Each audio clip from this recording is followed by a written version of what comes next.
anybody can get confused, but you know, the story of Brahma Vimohanalila is also about that. Yeah. That Brahma stole the calves of Krishna and cowherd boys. That's also Vimohan means confused. This is, by the way, some of the Vaishnava schools, they don't accept those chapters for the 10th canto where it's described as the Brahma Vimohan.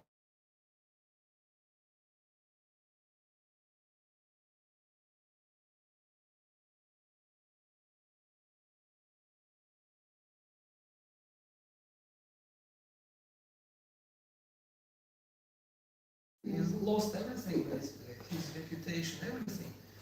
He didn't lose it eventually, ultimately, but you know. So, what is so specific?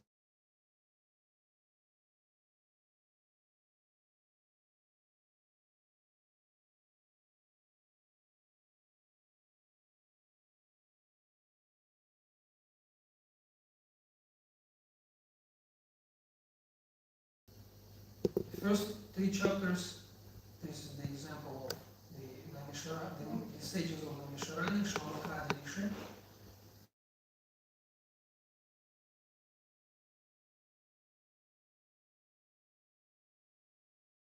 As the Acharyas explained, in particular, Vishwanath Chakravarti, he says that, well, actually, the motivation, as we discussed it previously about the motivation, so their motivation, they were Vigyasu, as Vishwanath classifies them.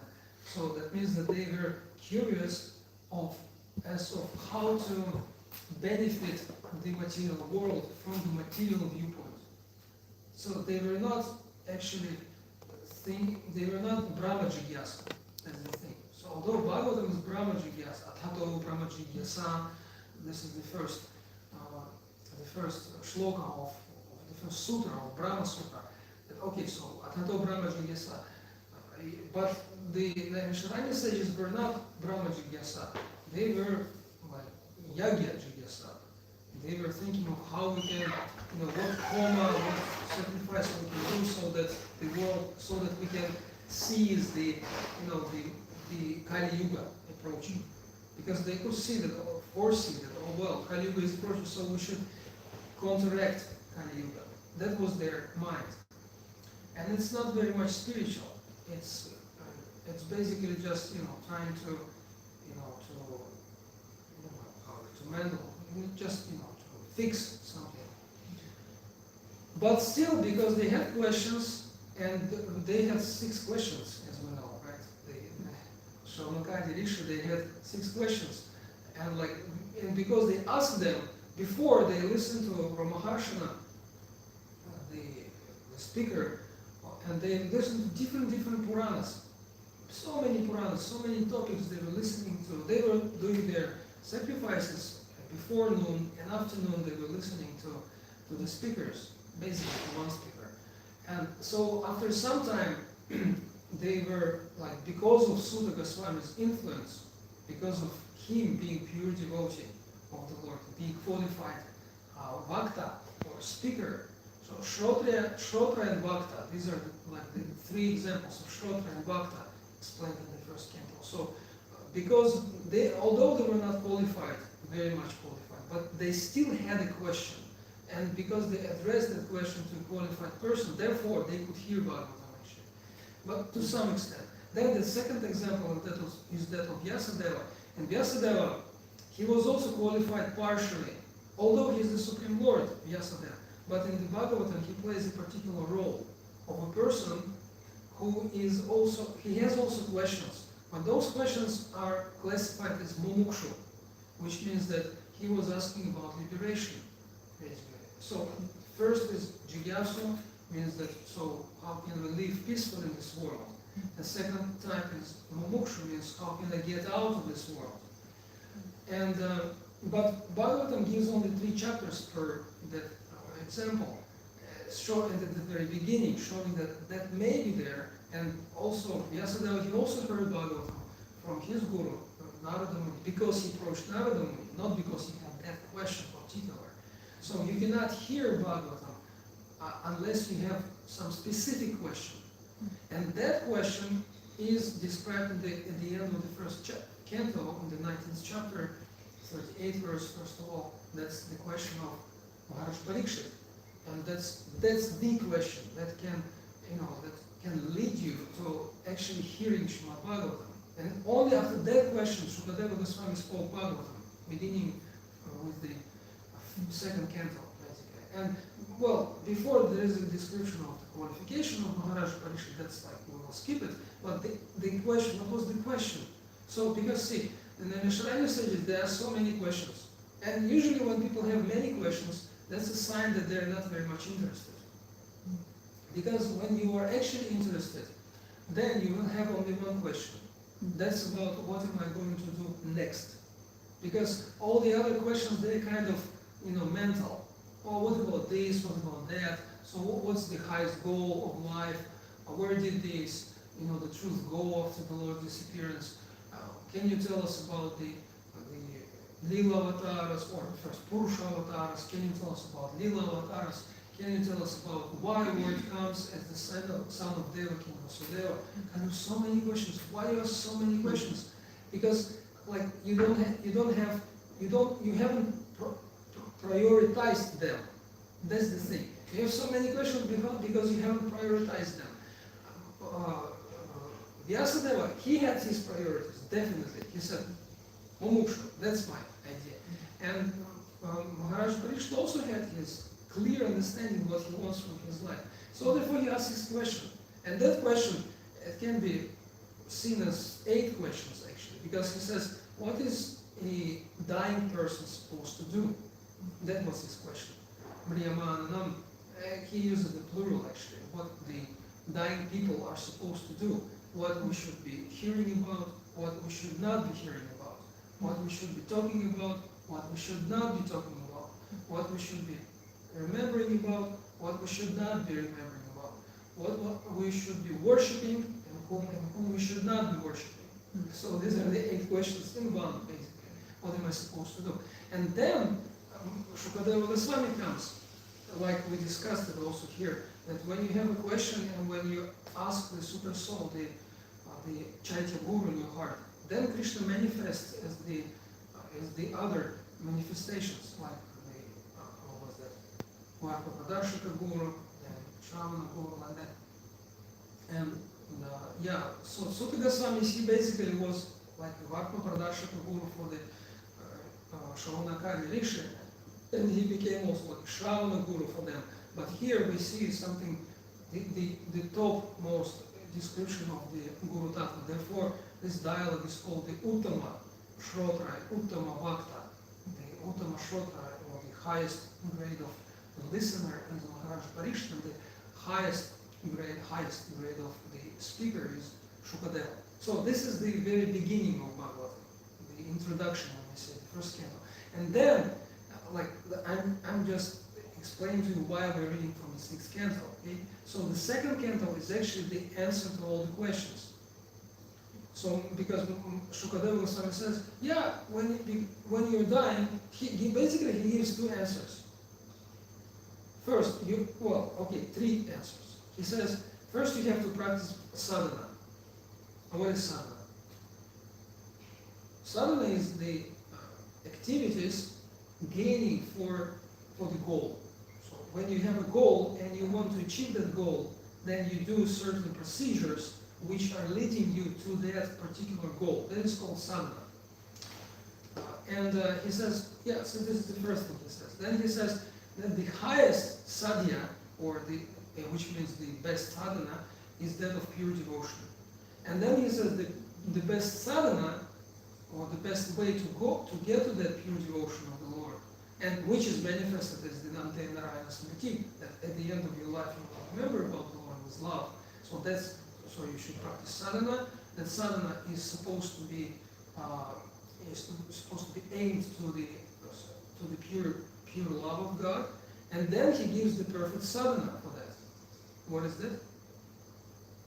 What's the perfect sadhana? That's the changing of the holy name. Bas is the same. So it's very simple, actually. There's nothing complicated in Bhagavatam. But then, from the 3rd canto, he starts dealing with the misunderstandings. Because now Maharaj Parikshit, he starts acting like a simple sadhaka, like us. He says, because actually he was a very exalted person.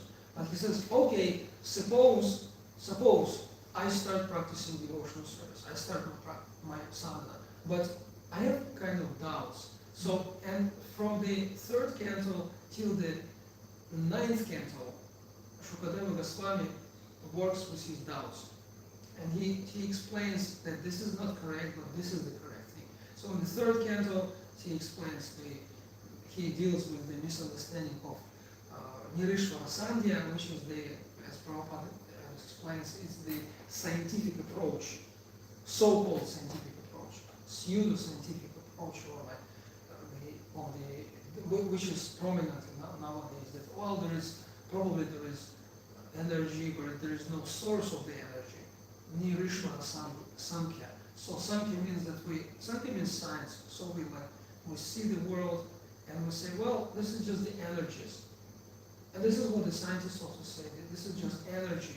Matter is also energy, and there is nobody behind that energy. Who said there is God? You just made up like that.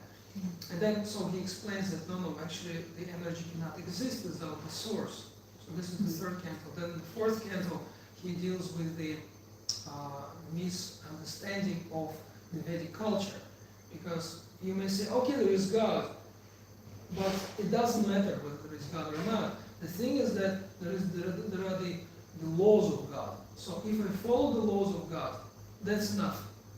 And it doesn't, this is actually also one of the ideas of the modern science. It's called deism, which means that, okay, God was there, he created the world, and then he just left it for us. He said, okay, you can do with it whatever you want. So, and the example of, anyways, I want to explain the example because there are stories in each canto that vividly describe both, all the alternatives. Anyways, so that's the fourth canto. Daksha was the representative of this culture, so to say. And then the fifth canto deals with the renunciation, because sadhaka may think, oh, okay, there is God, okay, this world belongs to God, and I'm supposed to follow the culture, I'm supposed to follow the Vedic path, but not just to be happy here, but to go back home to Godhead. So this is the idea of the Vedic culture. And then he may think, well, maybe I just immediately do it. Why take all that ordeal? You just cut it all, you burn the bridges, and you just go to the spiritual world. You just renounce, take sannyas. And so the fifth canto deals with this renunciation from the very beginning with Maharaja Priyavrata and his premature renunciation, and up to Maharaja Rishabhadev, showing the example of proper renunciation, how he lived all his Grihastha life, and then he instructed his sons, they became the rulers, and then he renounced. And his renunciation was complete and mature, because he was just laying it somewhere in a ditch, and his stool was smelling. He wasn't just passing stool, but it was smelling roses like that. So he is the example of the perfect renunciation. And then a sadhaka may think. So this is how we come to the sixth canto.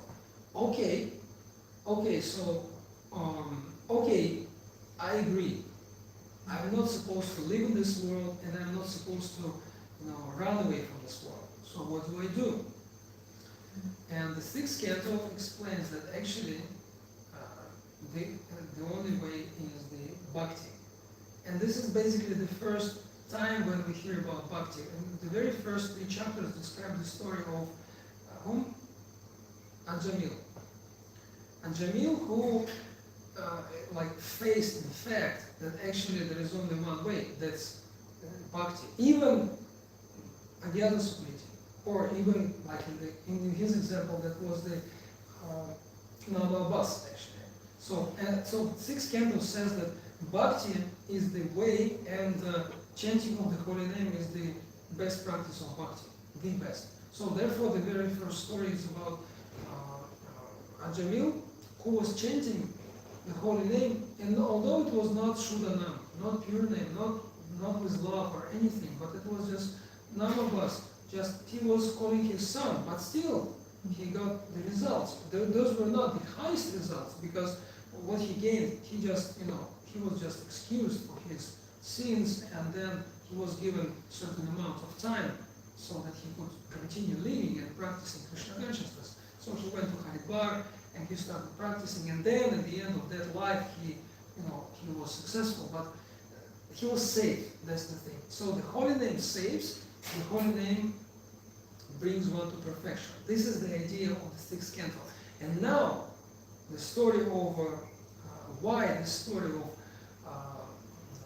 Vritrasura is there. Because we may have a doubt, thinking, well, but if I start practicing devotional service and I don't succeed, what will happen to me? And Bhagavatam explains that, well, it's not a problem at all. More than that, even if you are, even if you seemingly degrade, even if you seemingly go even lower than you were, that's just illusion.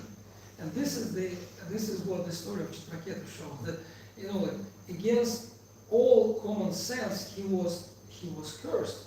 Like a devotee, which Chitraketu was a great devotee. And his activities were kind of questionable in a way, because he was, first of all, he was opposing the sun god, because he had his chariot and he started driving around the sun opposite, not around the sun, but the Meru, the Mount Meru, opposite to the sun, so that, in the universe there was always light. That was like, come on, what are you doing? I mean, why he did it, I don't know. But anyways, he was doing something weird. And then also he was always, anyways, there was something else that he did. But the thing is that when he saw Mahadev, Lord Shiva, he kind of jokingly said, oh, come on, what are you talking about, renunciation, this and that, you were sitting on your laps. And it was like, and everybody laughed. Just, oh, yeah. Just like, man, guys being dudes, like, hey, dude, like, they're just laughing. But Parvati, so that was the mistake. Basically, that was his mistake. You cannot, crack jokes with the guys when there are ladies. I mean, there are so many lessons, but that's one of the things. And Parvati was not, was not very happy about it. So she cursed him. She was regretting afterwards, like, why did I did that? Because actually that was Krishna's arrangement. And Krishna wanted Priyavrata to wanted him back. But Priyavrata was kind of, too much entangled in everything. He was a pure devotee, but he was kind of, dealing with, this going around Meru, why, this and that, so many things. He was kind of, immersed in all that. So Krishna wanted him out of that. So therefore he actually arranged for the curse. And this is the chapter where, where Parvati is cursing him. And then he became Vritrasura. And when he became Vritrasura, so this shows us that even though he became Asura, no, he was not an Asura actually. He was a deity or Dhanava or something. Or was he a deity or Dhanava? Like, because in the universe we know there are several dynasties, like there are Daityas, Adityas, Dhanavas, etc. Like 11 or 13, how many of the sons of the descendants of Kashyapa Muni. So he was one of them, and they are not necessarily demoniac, which is Asura, but still his job was to be an Asura.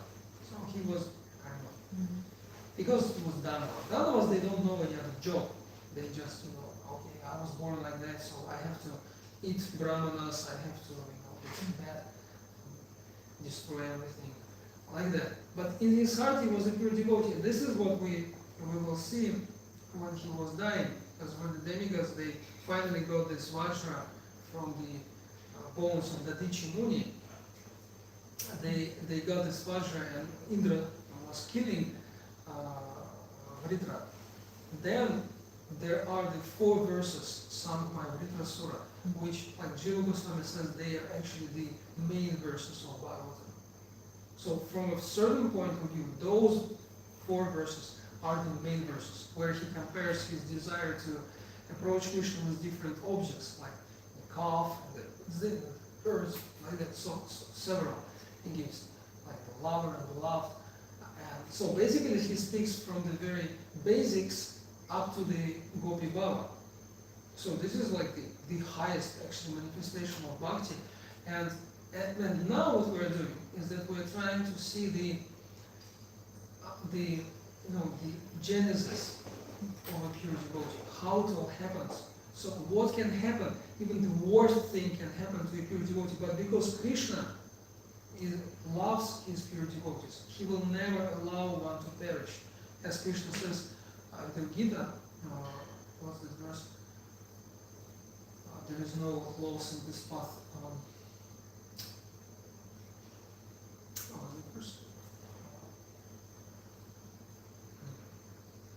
everybody knows that verse. Susukam Kartavavayam. That verse. Nobody remembers. Neither I. So,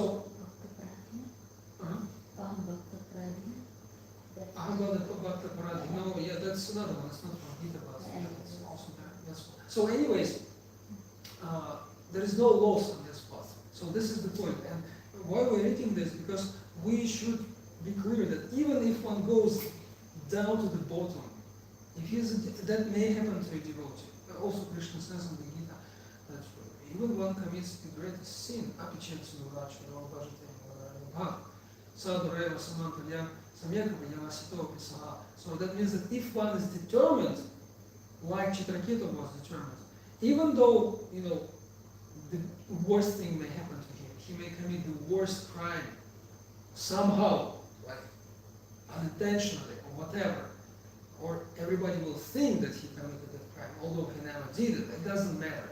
But the thing is that one may be thrown to the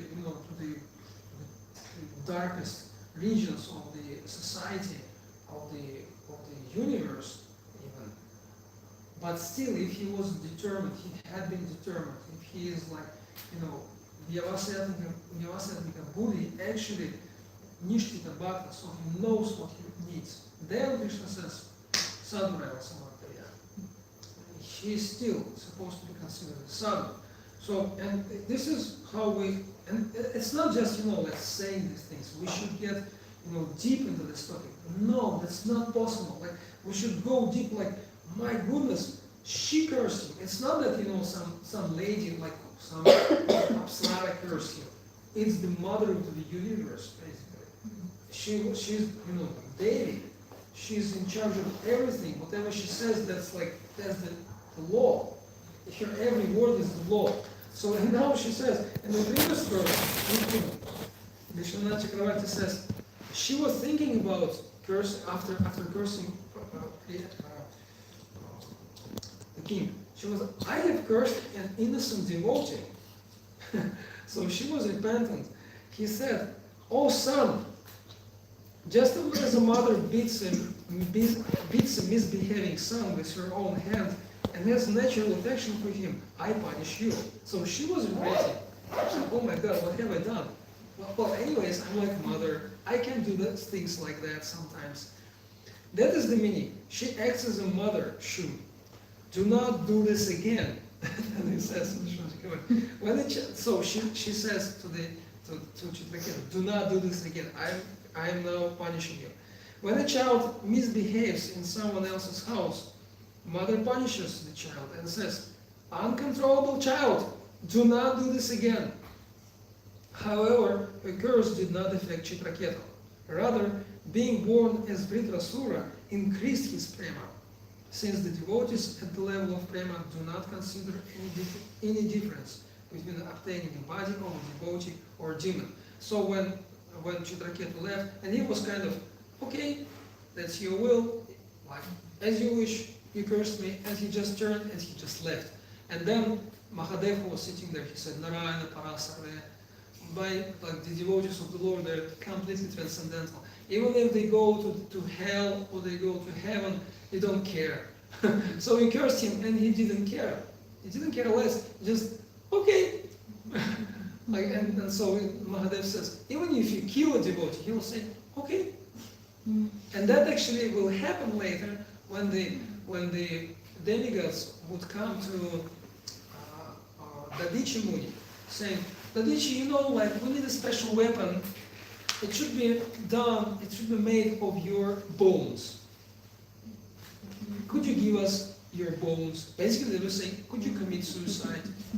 It's like, could you give me your bones, please? It's like, yeah, like, that's it. I mean, so basically, they killed him in a way. And because, you know, if the demigods come to you, they say, could you give us your bones? It's like, is it a question? Are you asking or like you order like so basically there is no way out. Basically they killed him, Dadichi, but he said no problem, that's my seva. And this body, and he started preaching to the demigods, saying that yeah, one should not be attached to his bones. That's true. And he was looking at them. You know what I mean, right? They kind of because they were getting his bones to save their bones, basically, their bodies, their corpse. That's the thing. And so, but he was preaching to them. Anyways, so this is the verse number 16 that we will read now, and maybe 17 also. So this is a transition. Shishuko vacha evam shaptas chitraketur vimanat avaruhya saha. Yeah, this is what happened after the curse. Prasadayam asasatim murdna namnera bharata. Shukadeva Goswami continued, my dear King Parikshit, when Chitraketu, he calls him not just Parikshit, he calls him Bharata. He says, Manrena Bharata. Bharata means what? The descendant of Bharata. So not just King Parikshit, but it's your great king. So basically by calling him Bharata, he says that he helps Maharaja Parikshit to to identify himself with Chitraketu. He says that don't worry, even if something happens to you, Krishna will take care, because you are a descendant of a great devotee, Maharaja Bharata, so you have nothing to fear. This is why he calls him Bharata. So he says, my dear King Parikshit, when Chitraketu was cursed by Parvati, he descended from his airplane, bowed before her with great humility, and pleased her completely. So basically the conflict was resolved immediately. There was no conflict, it was just misunderstanding. Next verse. Chitraketu vacha pratigrihanami te shapam atmano anjali nambike devair martyaya yat proktam purvadishtam hitasya tat. Chitraketu said, my dear mother, wow, this is actually great, because it's not easy to call all the ladies mother, right? Because because you may be too familiar, you may be of the same age, or you may be elder, like older than her, right? But this is the sign of a very civilized person, as the Chanakya Pandit says, Matrivat paradarishu paradravirishu voshtravat atmavan sarvabhutishu yak pashyati sapanditaha. One who can be called a pandita, a learned person, one who looks at every woman as a mother. Matrivat. It's not, and Prabhupada, I mean, that's just a side topic, but I'm saying that he was actually very much advanced. So he says, my dear mother, with my own hands folded together, I accept the curse upon me. I do not mind the curse, for happiness and distress are given by the demigods as a result of one's past deeds. So that's like his philosophical thoughts on that. And Srila Prabhupada gives his purport. It's a long purport. I will read it all and then we can discuss. Purport. Since Chitraketu was a devotee of the Lord, he was not at all disturbed by the curse of Mother Parvati. He knew very well that one suffers or enjoys the results of one's past deeds as ordained by Daiva Netra, superior authority. or the agents of the Supreme Personality of Godhead. So it's not that, see, Prabhupada gives something more that's interpreted, right? So the Chitraketu says, this is all because of my sins. But Prabhupada gives even deeper commentary. He says, it's not because of your sins, it's because of Krishna's will, right? So yeah, demigods give you the results, but it's not that, he preached that the same to Maharaja Nanda before this, before Govardhan Puja. He said, because Nanda Maharaj said, well, demigods are giving rain, when we do something, they answer. And Krishna says, well, actually, that's false, because it's not that you do something for the demigods and they reciprocate. This is false understanding. The actual understanding is there is this third party involved, which is what? The Supreme Lord. And Prabhupada says that this is the distinction, this is what distinguishes a devotee from non-devotee. Even if one is intelligent but he's not a devotee, he will not see that there is the Lord involved, always. So he will think that, okay, yeah, there is the laws of nature, there is the laws of the country, and there's my body, this and that. So I'm supposed to be adequate, I'm supposed to be acting according to the rules, that's the truth, but there is God also. And this is what only devotees know. Prabhupada continues. He knew that he had not committed any offense. Actually, he had not committed any offense of the Supreme, at the lotus feet of Lord Shiva or the goddess Parvati. Yet, he had been punished. And this means that the punishment had been ordained by the Supreme Lord. So he was like, come on, I didn't do anything. No, you're guilty. Okay, so that must be the Lord. That must be the Lord. Thus, the king did not mind it. A devotee is naturally so humble and meek that he accepts any condition of life as a blessing from the Lord. Not that, you do something to me and I accept it. No, no, no. That's not humility, not humbleness. That's low self-esteem. But this is the distinction between the low self-esteem and humility. Humility means that I accept everything because I know that this is by the Lord's arrangement. It's not that you can do whatever you want with me. That's victim mentality. But humility means that whatever you do, you're nothing. You're just the agent of the Supreme Lord. I will kill you. You cannot kill me unless the Lord allows you to do that. So that's like, okay, I spare your life. You cannot do that either, because you're nobody. You're just like an ant here. I'm the dictator. I'm this and that. No, you're just an ant. Whatever happens, this is all by Krishna's will. That's called faith. And such a devotee, he is never destroyed. And yeah, Srila Prabhupada gives the beautiful illustration to that.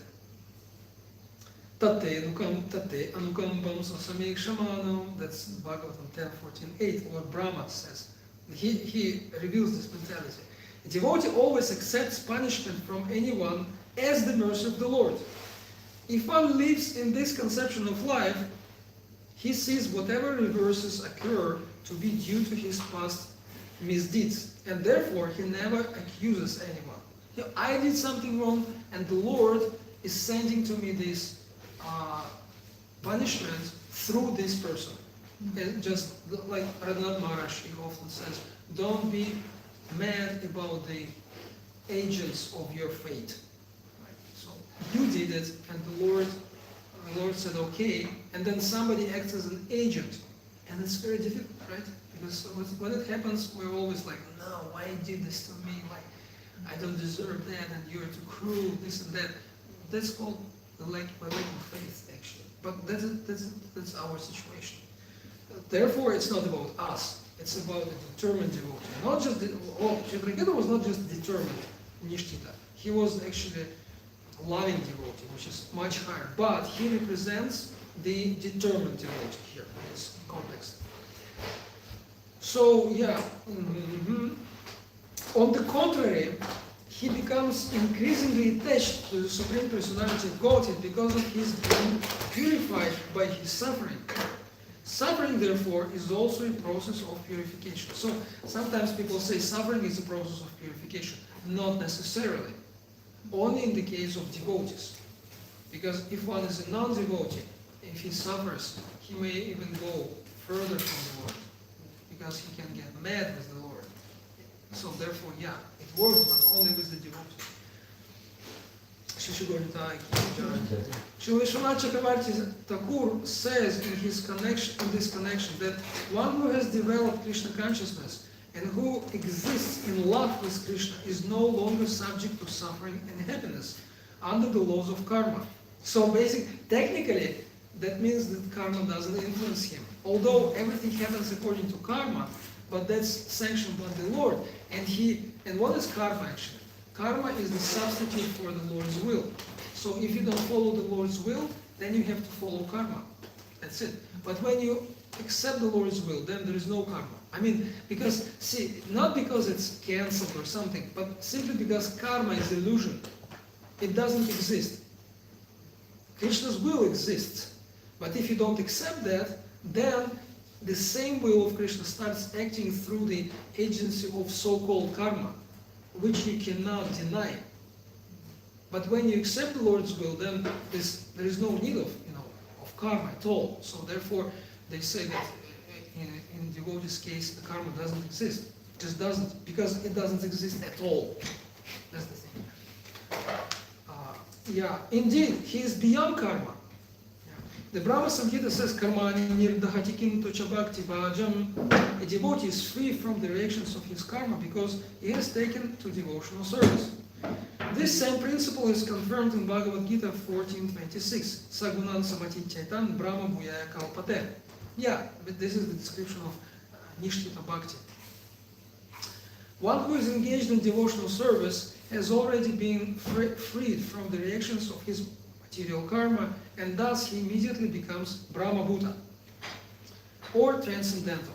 This is also expressed in Srimad Bhagavatam 1:21. Shriyanti chasya karmani.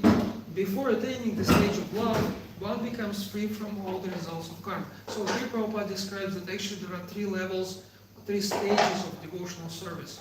The first stage is it's called Anishtita Bhajana Kriya, or the not fixed devotional service. It's not even service, it's just trying to endeavoring to become a devotee. Then Nishtita Bhajana Kriya, which means being a devotee actually being not a devotee, but being a practicing devotee. So that you're actually practicing devotional service. And then comes love. So these are the three stages. So this is loving devotional service. Loving devotional service. This is called fixed practicing devotional service, and this is called unstable practicing of devotional service. So here Prabhupada says, before love comes this being freed from the results of karma. So basically this devotee who is determined, Yavasarmika Buddhi, is not influenced by karma, because he's acting under, because karma is discussed recently. Karma means the motivations that you have. But when you have goal, when you're pulled by the highest goal, then whatever pushes you, it doesn't matter. Whatever motives you have, but you have the goal, so it doesn't matter. You're just going your way. And whatever karma is there, it doesn't matter at all. So that's how it works. And Srila Prabhupada continues, the last paragraph. The Lord is very kind and affectionate towards his devotees, and therefore, devotee in any condition is not subjected to the results of karma. It happens because of Krishna's grace. It's not that, in a yogic way you can kind of attain freedom from karma. No, this is because of the relationship with Krishna. A devotee never aspires for the heavenly planets. The heavenly planets, liberation, and hell are not different for a devotee. Narayana Paraksarve, Akurtashchana BBT, that's what Mahadev will say later. The heavenly planets, liberation, and hell are not different for a devotee, for he doesn't discriminate between different positions in the material world. A devotee is always eager to return home back to Godhead and remain there as the Lord's associate. This ambition becomes increasingly fervent in his heart, and therefore he doesn't care about material changes in his life. So here Prabhupada says that, referring to Vishwanath Chakravarti, that actually, see, this is a very interesting thing. Why it happened to Chitraketu? Why all this happened? He was cursed being not guilty of anything. Why it happened to him? And Prabhupada answers, why? You heard it? A devotee is always eager to return home back to Godhead and remain there as the Lord's associate. That was his desire in the heart. But this ambition becomes increasingly fervent. Fervent means mature in the heart. So, and therefore, he doesn't care about material changes in his life. So, Krishna looks into the heart of a devotee. He sees the desire, which is becoming stronger and stronger, but the material circumstances are still influencing that devotee. He's kind of attached to something, because it's not easy to become detached from this world, because we are completely attached to everything. But still he has this desire which is growing stronger and stronger. And Krishna thinks, I will help him. I will help, because are you ready to accept the punishment? And when Krishna sees that one is actually ready to accept the curse, which is, unfair curse, but one is ready to do that in order to go to the Lord, then he sends that curse. So this is Krishna's care for a devotee. Unless you're ready to accept curses, Krishna will not send you. He will not send you those. He will send you something good. Okay, you have this, that, blessings. But when one is ready to accept anything, because I know that, I don't need anything in this world, then Krishna will send you curses. So this is a very high, Krishna trusted Chitraketu so much that he allowed Parvati to curse him. Otherwise he wouldn't allow her. She would start speaking and she couldn't speak because Krishna would not allow her, but he did. Vishwanath Chakravarti Thakur comments that Maharaja Chitraketu being cursed by Parvati should be considered Maharaja Chitraketu's being cursed by Parvati should be considered the mercy of the Lord. So here, this is why it's mercy. It's not that, okay, be cursed. That's not mercy. But mercy because, oh, you ready? Yeah, I'm ready. Okay, you get it. Whew, thank you. I'm ready. Okay, now I'm going back home. This is what he would say later when he was Vradja. Oh, finally, he would say, Indra, cut my head off. Do it now because I want to go to the Lord. And Indra was like, Indra was very perplexed. Come on, he's the great devotee, how can I kill him? He said, no, you're a demigod, I'm an asura, you have to kill me. I cannot kill you, do it immediately. He was preaching to him. Like that. The Lord wanted Chitraketu to return to Godhead as soon as possible, and therefore he terminated all the reactions of his past deeds. Acting through the heart of Parvati, the Lord, who is situated in everyone's heart, cursed Chitraketu in order to end all material reactions. Thus, Chitraketu became Vritrasura in his next life and returned home back to Godhead. Yeah, there is a commentary of Vishwanath Chakravarti Thakur, but basically Prabhupada already quoted him. Yeah, any questions, comments?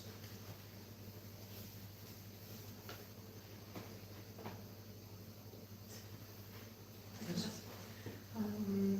So we talked about that Krishna is behind every action, and then you said like the other extreme is to look at things that everything is just from like under the influence of material nature. So there are like also in the devotees, I'm one of those who maybe say like everything is because like I don't see like myself as so much devotee that Krishna would influence my life, so I'm just under the influence of like this material nature. But then I have another friend, and she's like, everything that happens in her life, she's like, it's because of Krishna. Even she forgot to put sugar in the sweet rice, and when we were eating, we were like, oh, okay, this is a funny taste. And then she was like, oh no, I forgot to put it. Okay, it was Krishna's will. So, and I'm a little bit like, oh, I don't know. So, yeah, if you can elaborate more on this, maybe the right consciousness we should have, or...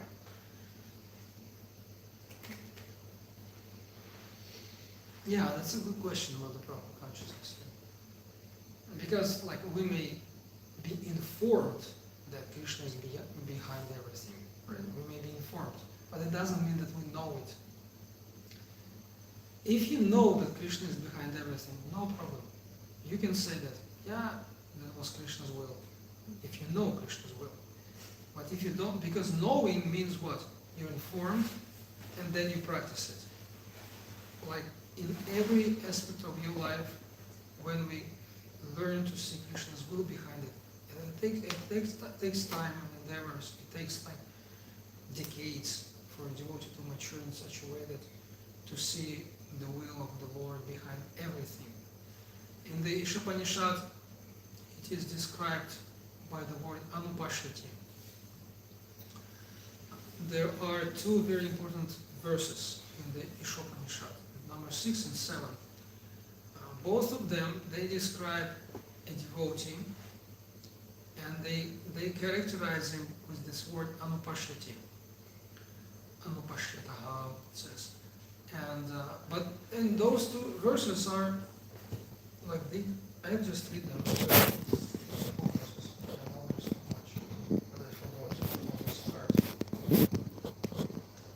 Anybody remembers?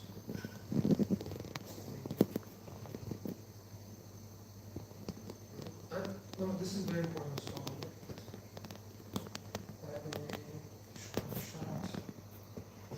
So Yasmin sarvani bhutani atmaiva bhut vidyanaha tatra ko moha kashoka. This is 7, no, the previous one. Yeah, tatra ko moha kashoka. This is a very nice answer actually to the question.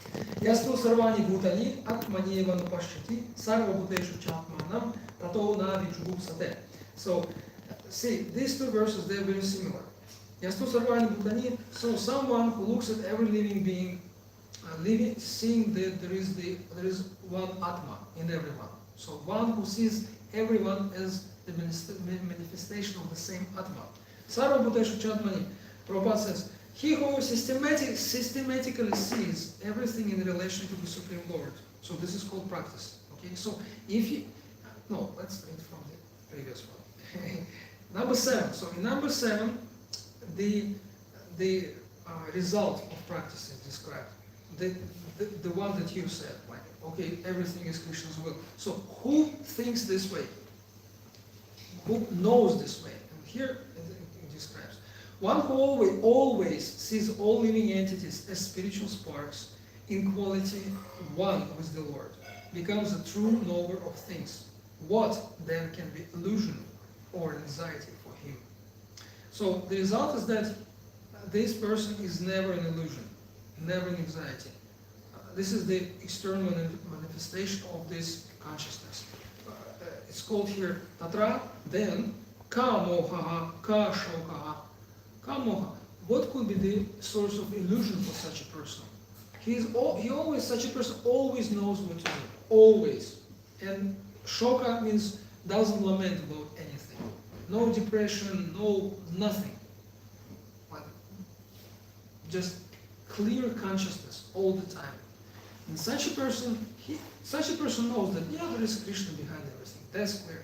But how you come to that state, that is described in verse number 6. And the same word anupashyati is used in both verses. But Prabhupada explains it.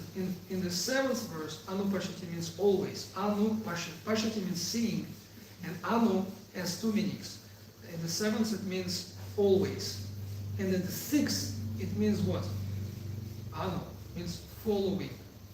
So it's not that you always see it, but you like Prabhupada says, systematically see it. So you learn how to see it. Everything in relation to the Supreme Lord, who sees all living entities as his parts and parcels, and who sees the Supreme Lord within everything, never hates anything or any being. And this is the symptom of a practicing devotee. So if we kind of like we feel this temptation to say, well, that's Krishna's will. Okay, so first identify yourself. Are you perfected devotee or are you practicing devotee? Okay, so if you're perfected, the symptoms should be clear vision always. You see the Lord behind everything. It's not that sometimes something happens and you kind of, oh, it must have been Krishna's mercy. No, you everywhere you see the Lord's mercy. Then it kind of qualifies you as a devotee, okay? As the perfected devotee. But then, so that's okay. But if you're not such a devotee, then okay, Are you a practicing devotee? If you are, then what are the symptoms? First is that you don't have hatred for anyone, no jealousy, it says. What's that? No vijugupsate. Vijugupsate means envy.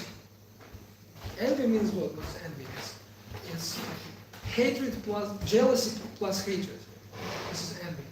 Envy means that, like, you have something I don't have, and I feel jealous, right? But I still want to hurt you because of that. This is called envy. Envy is like a dark jealousy. So, vijugupsate means one. So, if you're practicing devotee, then are you actually envious or not? Okay, look at it this way. Wow, to the extent you are free from envy, to that extent you may be called a practicing devotee. And practicing means systematically trying to see, systematically and following your spiritual master, spiritual seniors, following Guru Tata. Yeah. Then okay, so in such situations we can ask ourselves, honestly,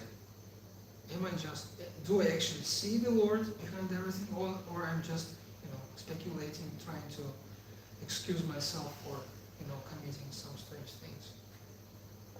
And when other people do things like that, well, what can we do? What can we say? We may ask questions. Are you sure? Are you sure the Lord wanted, sweet rice with citric acid? Like, that happens also sometimes, or salt instead of, of course, this soda, what do you call it?